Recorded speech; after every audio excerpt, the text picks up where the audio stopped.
We're here with the 10 greatest modern horror classics.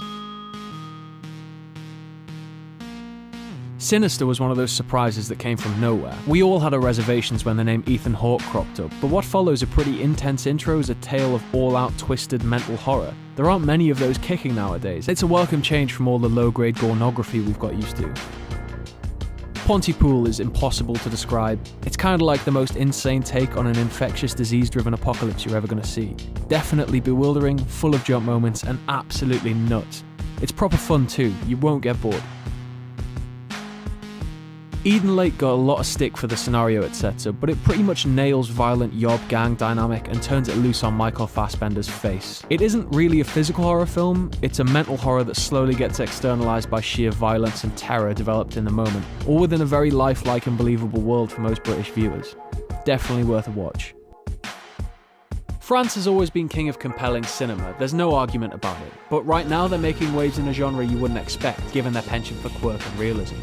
Frontiers is a brutal tirade with underlying messages of anti-fascism. It's like The Hills Have Eyes meets The Descent, dialed up to 11, with a good dollop of scathing social commentary and gore in there for good measure. The Sacrament may not be your conventional Halloween horror, but it doesn't need to be. It's still bewildering and terrifying in its own way.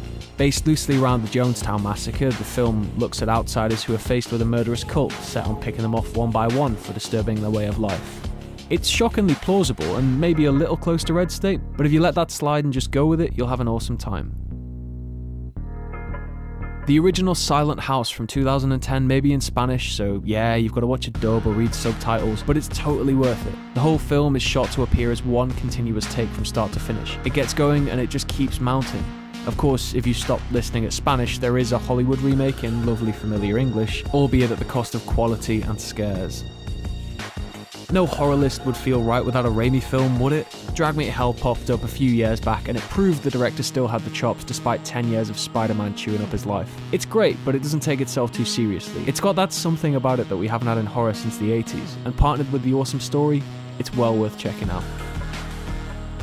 If you haven't seen Wreck or Wreck 2, then you're missing out. They're genuinely two of the most terrifying films that have ever been made. Also, the fact that the second picks up 15 minutes after the end of the first makes it perfect double feature material. Yes, again, it's Spanish, but seriously, while they remade it and twisted it into the Quarantine series in the US, you want to avoid them.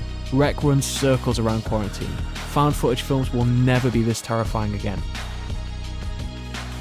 The Conjuring is another recent horror that just puts a lot of its peers to shame.